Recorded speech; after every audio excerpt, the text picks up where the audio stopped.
Well, good afternoon, ladies and gentlemen. My name is Mila Gibbons, and I'm an executive coach here in San Mateo County. And today is going to be a very hot topic, pushing out PPOs. Sometimes you're asking yourself, should I stay in network? Should I get out of network? Today, we're going to take some time to really kind of dive in from a slightly higher level to help you make those decisions. Today, we have the esteemed president of Fortune Management, Jennifer Tyson, who is constantly staying ahead of the challenges that we all face as private practice. Jennifer is going to help you see this from the position of what are our strategies to get out of dental PPOs. Ladies and gentlemen, Jennifer Tyson. Thank you so much, Mila, and thank you all for taking your lunch hour with us. We're going to get right into it. As Mila said, I'm Jennifer Tyson, president of Fortune. What I really want to tell you is I'm with you in this. I was born and raised in the Bay Area. One of my first dental events over 20 years ago was at a San Mateo Dental County Dental Society event. So kind of coming full circle. I've spent the better part of the last 10 years of my career really preserving private practice. And so I know what you're going through. There's a team of us that are fighting every single day to help dental practices really thrive. And I was really excited that San Mateo County Dental Society brought this. So big thank you to the Dental Society for making this happen. Thank you, Mila, for your collaboration and working together. So let's jump right in. We're going to do our roadmap today is really covering on, the mindset and as a business owner, or if you're a champion within the practice, what is the mindset of somebody that's looking at possibly diversifying their revenue? Do we have a team that's really bought into this, and what plan do we need to communicate to them to get them on board? A lot of what we're going to focus on is also knowing your data and making really informed decisions. So much of this is a very logical decision, but we get caught up in the emotion quite often. How you can take control over some of the systems that you have in your practice right now to help you with your action plan. We're going to touch on membership plans as well and some marketing. So I'm going to take us back to in the 1950s at Madison Avenue. If you guys ever watched the show Mad Men, what does this have to do with dental? Well, the reality is that when we look at our hygiene cycle of care, we see our patients typically every 6 months for hygiene. Why is that? Well, it started on Madison Avenue with a marketing campaign for Pepsodent toothpaste, where they started this little jingle that said, "Brush your teeth 2 times a day for 2 minutes and see your healthcare provider twice a year." And the insurance companies took on that same model and said, "Hey, it fits for our business model." Well, that was in the 1950s, and I can tell you that the standard of care has not increased that much more. Most healthy patients, insurance only covers twice a year, with the exception of some perio patients. But we know as we look today that that really isn't enough to keep our patient base healthy. We know more about the oral systemic link. We know that insurance coverage hasn't really increased at all in over 60, 70 years. Sometimes there's even lower reimbursements. People are seeing declines or decreasing in reimbursement coverage, as well as the type of care. As dentistry is evolving, is insurance actually keeping up with us? So that kind of leaves the private practice at a crossroads. There's 3 E's of business that was taught to me really young called excellence, economy, and efficiency. And I was taught back then that you can only excel in 2.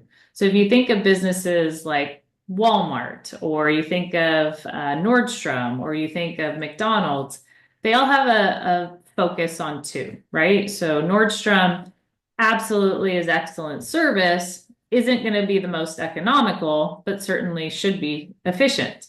McDonald's, while probably not the most 5-star dining experience, is going to be economical and is going to be really efficient. But something shifted in the 21st century, and there are companies that found ways to leverage technology where they can actually tap on all three. So if I asked you, what are you thinking of the company that actually kind of tapped on all three? Usually Amazon comes to mind, right? We've got usually some pretty good service. It can show up that day sometimes. It's usually very economical and very efficient. And so the consumer, our patients, are now asking that of our dental practices. Well, I want great service. I want to be able to get it affordable, and I also want it in most efficient. And that actually puts businesses today in kind of straddling these two thought processes is can we actually be all three to customers? And so that's really where also independent dentistry is very vulnerable in this state, right? We notice that the cost of doing business has gone up. We know that running a dental practice is more complex than ever before. If you're like any of doctors that I talk to across the country, they feel like they're working harder than they ever have and they're making less than they ever have. And that leaves them very susceptible to people that are coming in with, these fancy offers that are unsolicited to say, hey, sell me your business. And I'm not here to talk about DSOs or private practice, but I do want to make sure that you guys understand why DSOs are picking up so much steam and why they have created so many synergies within their business. So when they do, if they were to buy a practice, this is how a DSO looks to grow. And one of the very unfair things that they have is what's bolded here are higher reimbursements. We know that some of the larger DSOs, when they purchase a practice, they actually have negotiated higher fees and can get higher reimbursement for the same amount of dentistry that you were doing. And that puts private practice really behind the eight ball that, hey, we're doing everything that we can. We're trying to invest in technology. We're trying to create a great patient experience. We're trying to pay our staff well. And, we are not getting reimbursed the same way. And that is a real issue, and it's something that we've created a solution for, a solution that maybe is something that you would fit your practice. We'll spend a little bit of time in a little bit talking about that. But that's kind of the economic landscape of where private practice is right now is unless there are people like myself fighting for benefits and solutions that really help our independent dentists, we're going to find our way still consolidating and still having higher synergies in the DSO space. So back to the emotion and logic conversation. So on the emotional side, I think it's really important that you're asking yourself, why did you get into this profession? Why did you open a practice or why did you buy a practice? Why did you become a business owner? What experience did you always see yourself giving patients? What experience do you want your team to have when they are a member of your office? What kind of care do you want to actually provide? And what service do you want to do it in?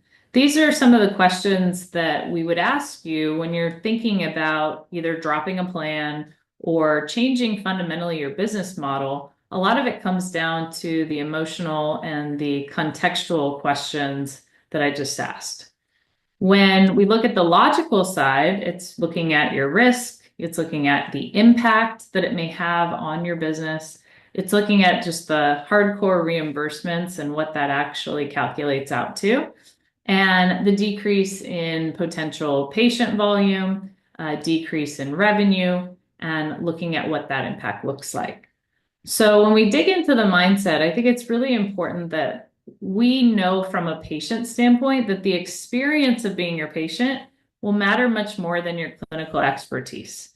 We know this by, the several surveys that have been done. We know that just by talking to patients is that they didn't go to dental school. They don't know how to evaluate your crown prep. They don't really know how to examine x-rays, but they do know how you've made them feel. They do know what it's like to interact with the front desk. They know what it's like to pay a bill easily or get an unsolicited bill or something that was a surprise.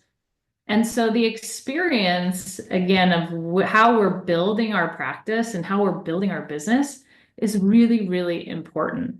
And that goes down back to that three E's is how is experience in the excellence category going to be weighted?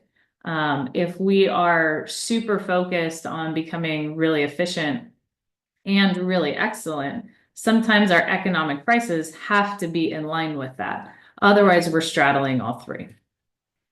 The other mindset that I talk to doctors about is getting paid properly is not bad. Many people, have a stigma around healthcare and the cost of healthcare. It is costly to run a private practice today, and the fees have to be in line with that.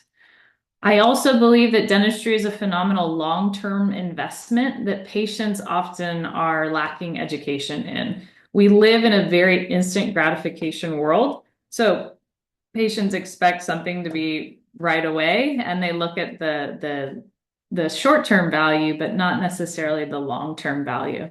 And putting our prices at a place that reflects the type of dentistry and the experience that you have, I think is really important. So the second thing that I wanted to talk about was the team buy-in. So even if you are considering going out of network, or maybe you're considering adding plans, or maybe you're considering bringing on a membership plan, any of those decisions really do require execution from the team. And there's often times I've consulted with doctors that say, hey, my team's a little in flux, but I know that I have to drop this one plan. You will mitigate that and create a plan that makes sure that we're taking that into account, because the conversations that happen, the communication plan with your patients cannot be just one person. It has to be an entire team effort, and everybody's got to be singing from the same songbook. So even if you have one person that isn't necessarily on board with the decisions that the business is making, that can negatively impact your effectiveness with this plan. So experience is everyone's job, right? So no matter who you are on the team, no matter what your role is, making an impact to your business is really, really important, that everyone get to know what the ins and outs of that looks like, that everybody know why you're doing it. If we talk specifically about thinking of going out of network, that's a big decision. And if half the team is, man, I don't know that I would come to the practice if my insurance didn't pay for it, we've got to address that. And we've got to coach through it, and we've got to come up with a plan. Ultimately, it is you as the CEO and the practice's decision. But as a CEO, you are also the culture keeper, and you need to be able to be an influence to the rest of the team to get them on board with your vision. What can help with that vision is understanding your data, right? So if we have emotion and we stack with logic, that can help us to navigate that process. I bring up customers versus consumers and payers versus patients because I think practices get this confused. You may have 1,200 active patients in your practice, which are consumers of your dentistry. But you also may only have 7 or 8 customers in your practice that are the ones actually sending the consumers.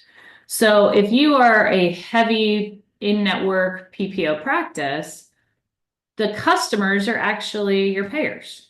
And they're the ones that actually send you a 1099 at the end of the year, so you can see how much revenue was generated. The problem with this is that doctors aren't thinking about customers, they think about the consumers.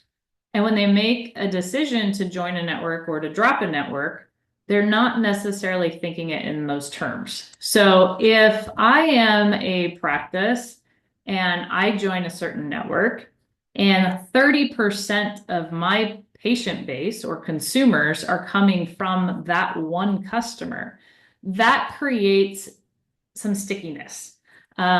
Because if I were to change my relationship with that one particular payer, I could impact 30% of my business. Now, in California, we have a very unique situation going on. And I'd say unique loosely because it is happening across many other states as well. But the reality is that in California, we've created an issue where there is a dominant player in the market. And when fees were high and fees were good, doctors were signing on, patients and networks were signing on, and we had this great relationship. Over the last 20 years, it's been a little bit different and a little bit rocky. And many practices have found themselves in this range of between 50 to 80% or even more with a certain carrier. And when that happens, that really becomes an issue of your options become less and less, or it's going to create higher risk for you to make a change. So one of the ways that I want you guys to be looking at this after today is going back and really getting comfortable knowing exactly where your practice is and knowing how many eggs you have in each basket, right? I'm not a financial planner, but if I were, I would say probably recommend a diversified portfolio. The same could be said about your practice. If you do not have diversification across your different payers, you become more of a sitting duck when something impacts that particular relationship. So similar to what I said, the dilemma in California is that networks and carriers are finding it difficult to expand their market share. So you've got this dominant player in the marketplace, and you have these other networks that would love to be a player because what they're all going after is actually the patient lives, right? So it's a little bit of a chicken and the egg conversation. They need doctors to fill their network to be able to market to employers to buy their plans. But if they don't have patients to fuel their relationship with the doctors, then they won't get doctors to sign on. And so when we look at newer ways to diversify our income, some of the ways is to decrease the market share in the state on a certain carrier. So what we actually did up until about 3 years ago, this never even existed. And for the first time ever in California, what members of our company created was called the True Blue Dental Network. And if you guys remember when you started your practice or you purchased a practice, you got credentialed with insurance companies and you were given most likely the lowest and the oldest fee schedule that company had. And if you're lucky, maybe 2 years in business, you were able to apply for some increase. Maybe you got it, maybe you didn't. I don't know about you, but I think buying a practice and then not being able to actually see the fee schedules that you would be guaranteed is not a great feeling. So what we did is we actually created the first compliant ever dental network that goes out and we have secured fees that we believe are fair and fuller value for independent dentists. So for the first time ever, you can actually view a fee schedule prior to credentialing with that network. And we have plans with Zealous and Jiha, Connection, that really are the third-party administrators and umbrellas for several of the most common carriers. You will notice one in particular is not on there. And the reason being is that we have to slow the ability of this particular carrier to reaching full market share. If we can decrease the exposure that they have in the marketplace, we're able to get some of these other players on the table. Which is happening. If you noticed in California, Kaiser Permanente actually dropped Delta this year or last year. And so many of the larger employee networks are considering additional plans. I'll pause there. Are there any questions? I'm seeing a little bit of chatter. If there's any questions specifically on anything I've said so far, please feel free to use the chat or come off mute. I know this is a big topic. I will keep going. All right, so one of the things that we're going to look at is knowing your data. This is a really common snapshot of the dental codes that you have going on in your practice. It's not often that we will come across a private practice that their Delta fee schedule is very similar to their UCR fee schedule. This would be rule number one, is get with a advisor that can provide you accurate pricing for you to create your usual and customary rates. This is a detriment for not only you as the practice, but also for the surrounding practices. So many insurance companies work on algorithms, and they're pulling all of this data to know what the going rate is in the geographical area that your practice is in. So when you are matching your UCR fees very similarly to your Delta or any one particular payer, you are telling that insurance company that in some cases they're overpaying you because they have built their model to know that they should be around 30%, give or take, of your UCR. And so if they are below that, then there's definitely no room for an increase. And in some cases, maybe even an adjustment for a decrease. So we use a survey called the National Dental Advisory Survey, NDAS, that will provide you some data based on your zip code. I'll put some information at the end where all this we can make really easy for you and do this data for you. But these are some things, if you're taking some notes, is number one, you want to look at how accurate is our UCR fee schedule, and is it too closely related to any one of our plans? The second is looking at really if we've made our UCR fee schedules in line with what the market is bearing.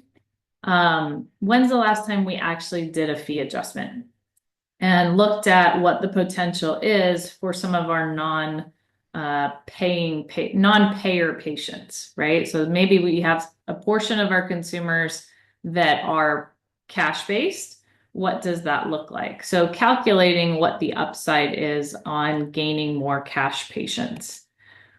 Some of the questions that you're going to be looking at is how many active patients do we actually have? I know this is a moving target, and even since COVID, we've extended what typically was about 18 months. I have extended to 24 months because I believe the block of time that happened between 2020 and even now seemed to just feel like it was like this. And patients may still consider you their dentist, but haven't been back in 2 or 3 years. So we have extended that an active patient definition would be 24 months. How many patients are considered in network with an insurance company that you potentially want to change the relationship with? Then you're going to look at the percentage of the production and the collections from that one particular insurance. How much are you writing off per month?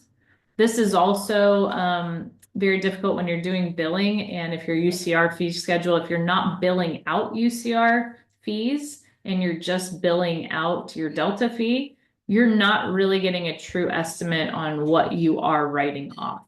And that is an important part. How many new patients do you welcome from this particular insurance each month? A lot of times when you set up shop, if you're a brand new practice, you felt compelled to join a network because it was in hopes that you would gain patients from that. That is still a huge part of this. So how many new patients are you actually seeing from that particular insurance network? If you lost 20 to 30% of those patients, what does that look like to your business? And do you have concrete plans to build up any patient loss? Here's some of another snapshot, what it would look like if you look at your Delta fee or you look at your Anthem fee, whatever it may be. You look at their UCR, the difference, and then the adjustment. We actually will do an analysis for you, and I have a code at the end that if you are interested in getting an insurance analysis that includes a fee analysis as well, we will do all this hard work for you as a gift for coming on today. But let's go and do a quick example. So we've got a $1.1 million collections practice. We've got 30% of the collections coming from a particular payer, makes about $330,000 annually from that payer. New patients average between 6 or 7 directly from that network, and we're seeing about 35% or more of a discount that we're giving to those patients. So if this practice were to lose 30% of patients from dropping that particular carrier, they're looking at a production loss of $330,000. New patients, I'm sorry, $330,000 would be the total. 30% of that is $99,000 a year. The new patient loss would be 21 to 24. Now, if they had updated their fee schedule and we look at 70% of the rest of the patients of the particular payer patients would stay on, and we dropped that particular, then we look at what the upside would be and how that offsets that additional 30%. So in this case, the potential annual gain would actually outweigh the potential loss if it was indeed 30%. Now that is always the enigma, right? We don't know exactly how many patients we will lose. For the past 10 years in doing this and helping practices become less dependent on insurances, we can tell you that 30% is a good average. We like to over prepare versus under prepare. So we've seen practices in certain areas that have experienced a less than 10% drop, and we've seen practices in some areas go over 30 or 35%. But if you build a plan that is very well communicated to your patients, you minimize all of those risks. And there is always a risk in any business decision that you're going to make, but how we can control them as best as you can, I think, is the key here. So if you decide at one point that you are going to become a non-participating provider, we have some steps that we like to follow. Understanding who those patients are, then deciding a true communication plan. And this is where it comes back to making sure that you've got the right patients on board or right team on board, because they're the ones that are heavily going to be communicating with your patients. What are they saying? Are they educated about the reasons why you are becoming a non-participating provider? Are they clear on how it will impact the patient and making the decisions around that? Huddling and identifying patients every single day. So this does become about a 12-month process of where you are heavily focused on this and supporting your patients through this process. Monitor the patients, making sure that you've got ways to collect credit card information securely and compliantly, because now you don't necessarily aren't chasing insurance money. You're going to have direct conversations with your patients. We then recommend sending patient letters in advance of you actually discontinuing your participation in the network to give you guys a proactive way to get ahead of this. And then looking out at the patient's next visit, what special things you can do around that time, and then monitor the attrition. We get this question a lot, can you give us an actual example? I'll share one. This was a real case example. They're in year 3 right now. And, you can see this was a pretty large practice. So making a decision of this was not done lightly. This was probably 3 years in the making. This was a over $2 million production with about 1,200 active patients. Their patient per value was at $1,294. 1 year after going out of network, you can see the per patient value increased quite a bit. They didn't lose too many active patients, but what they did lose, they made up for in the added collections. And so they were working smarter, not necessarily harder.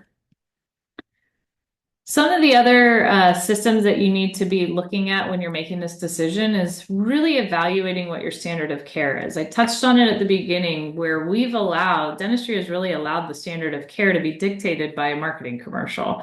And we've all glommed onto it, but we've also know that with periodontal disease rising in this country, that seeing your dentist 2 times a year for most patients is probably not enough. So you should be able to dictate your own standard of care and design it the way that you think it should be for your patients. So in some cases, our practices want to see a healthy patient every 4 months versus every 6 months. If a patient's in ortho, maybe they want to be seen every 3 months. Obviously, your perio patient should be seen every 3 months.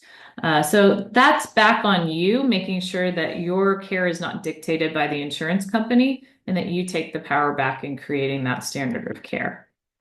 Looking at what your reactivation system looks like, are we getting ahead and making sure that we have patients committing to the schedule ahead of time and talking about the value that we have at their preventive visits? And how are we communicating? How are we educating our patients?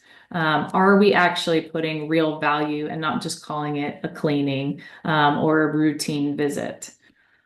So one of the things that you need to be aware of too is, 50 to 80% of our doctor production in this country is generated from our recare patients. Long gone are the days where hygiene is a loss leader.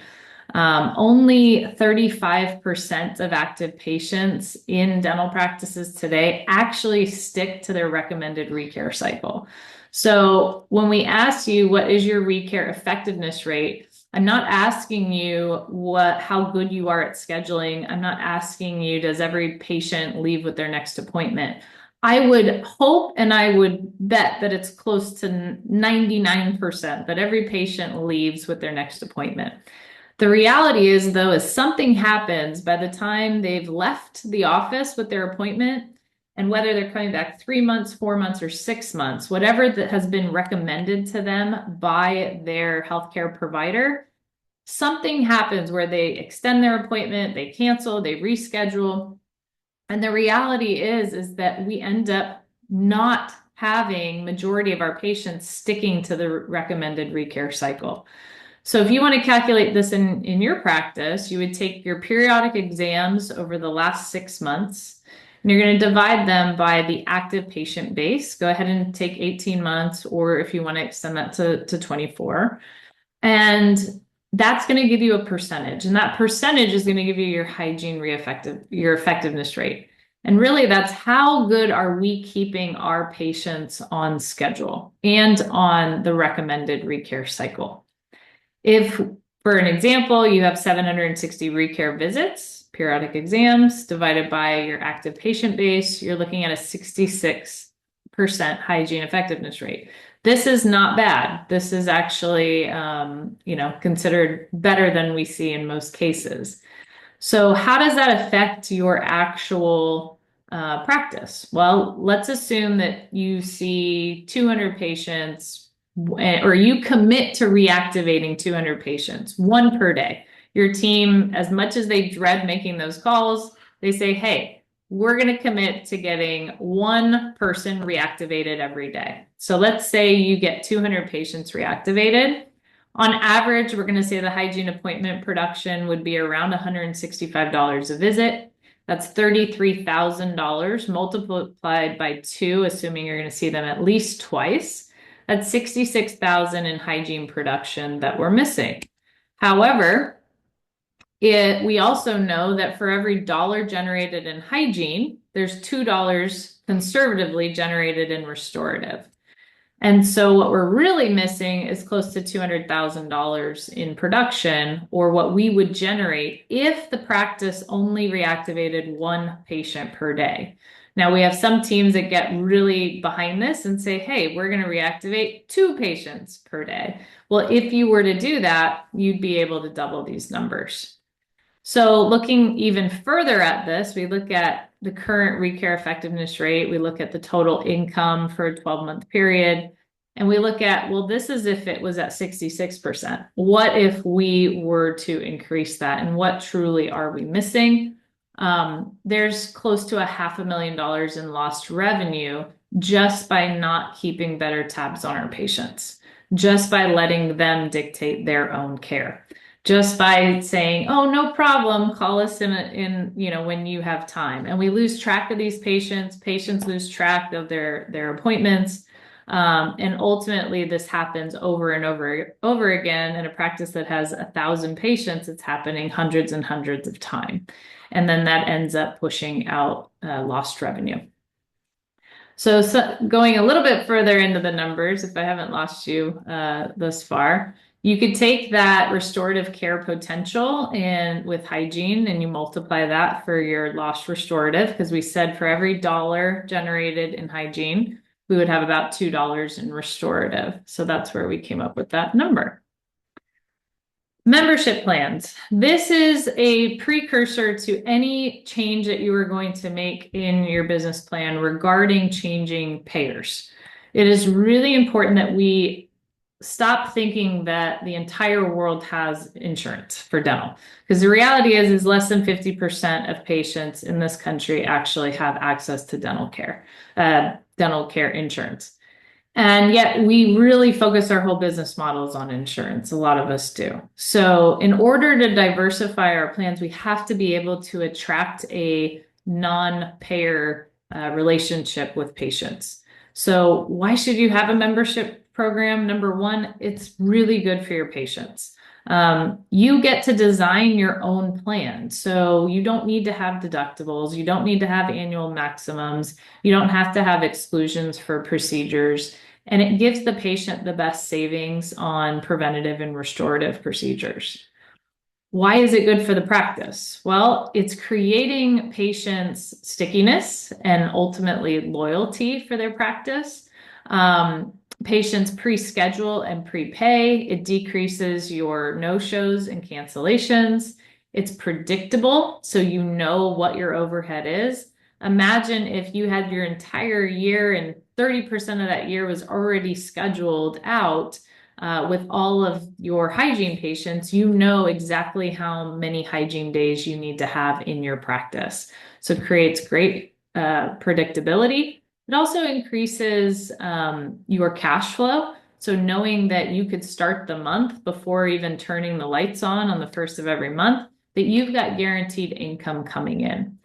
Less headaches with insurance processes. So you cut out the middleman, deal directly with the patient. Most people think that insurance or membership plans are just for the uninsured. I would tell you that we have a considerable amount of patients that take advantage of having a membership plan in addition to an insurance plan, especially when they have a lot of work to be done. The reality is most of these plans only cover $1,500 or $2,000 a year. And some of the more acute work that needs to be done is usually 3 to 4 times that. And if that is the case, then they can actually use their insurance for the first 2,000 and then still have the ability to be a part of a membership plan that would help them with the remaining. So educating on how you can use an insurance plan even with your patients' current insurance is important too. I'm going to touch a little bit on marketing. So if you are really clear on your business plan and you know who you want to attract and you know what your service offering is and how you're going to uphold your standard of care, then we build a tailored marketing plan to actually support that. Where are we going to find these patients? What does the new patient experience look like? I think this is often a forgotten art in some practices, that we've got to make sure that that first impression is the most important aspect of that patient experience with us. And to us, it's every day is the same, right? We show up and everything looks the same and nothing's new to us. But what do we know about human beings? Human beings do not love change. So if we want to be able to wow a patient and get them really committed to our practice, we have one shot to really impress them. So not to underestimate the new patient experience. What does that look like? Are we making them feel at home? Are we giving them a tour? Are we introducing them to our, smiley, happy team? Are we taking the time to educate them about the different offerings that we have, the different technology? And do they really feel focused on and the center of our attention? Case presentation and enrollment, this is just an extension of the new patient experience, is how are we actually taking the time to sit down with each patient and being really clear about what's going on in their oral to overall health, and how do we enroll them in that journey? How are we gaining patient testimonials? How are we actually capturing our patients and showcasing them to the best of our ability so that other patients can see that they can be experienced in the same way? I ran through a lot of information in a very short amount of time. And when no one else is talking on the other line, I can get through it pretty quickly. I do want to open it up for any questions if you have any questions. I talked a lot about knowing your data, and a complimentary gift that we are giving to you is to have one of our executive coaches actually do that analysis for you. So if you did scan this QR code that I have up on the screen, that will get you in touch with Mila as well as additional members on her team, and we will schedule time to actually come out, get the data, and actually prepare for you an insurance and fee analysis for your practice. So even if you are happy with everything going on in your practice, I would still recommend getting to know how diverse your revenue is. Are we at risk with some of these payers that maybe have had a great relationship with, but maybe you're not so sure what the future looks like? Knowing more about your practice today allows you to make informed decisions tomorrow.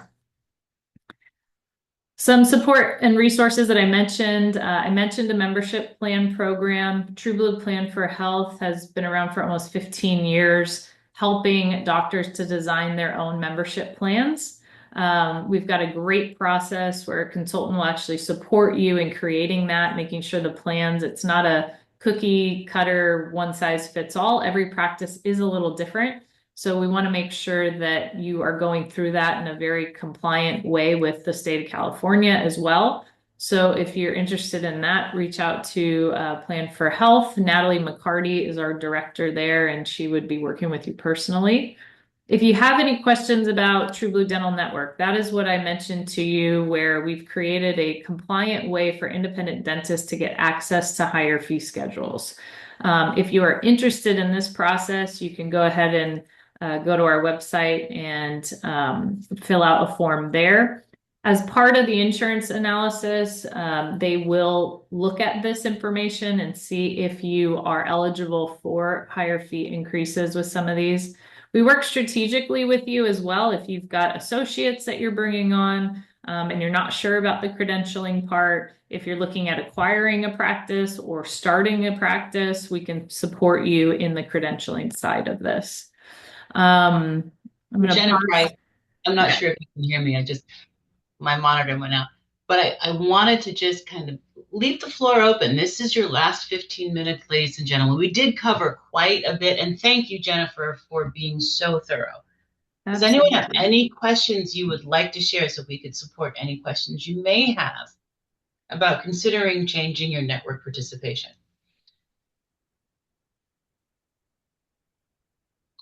Chat's available.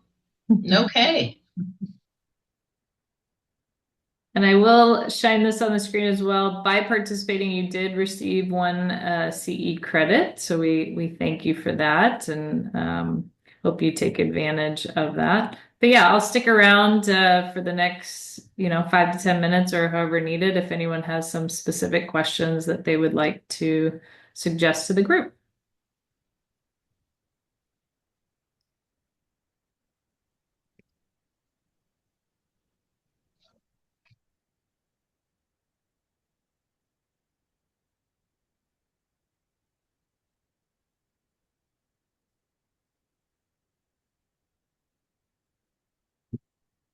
So question was, is there a standard UCR fee list that we can access? Yes, if you would like to, let me go back to Mila's information.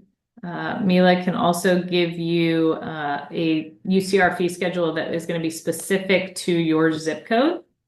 So it is there's no standard UCR fee schedule for the entire state, but it is based on per zip code, and it is pricing suggestions based on all of the practices in your surrounding area.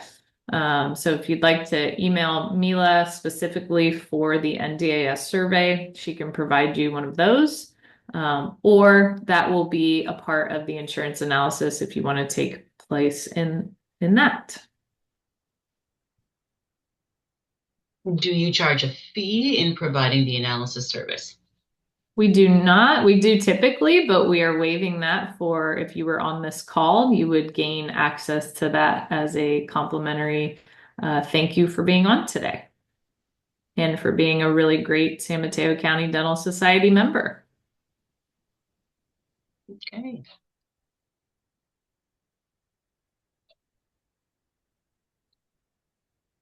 Any other questions? All right. Any other questions? Let's see. Say again a CEU number. Sure. There you go.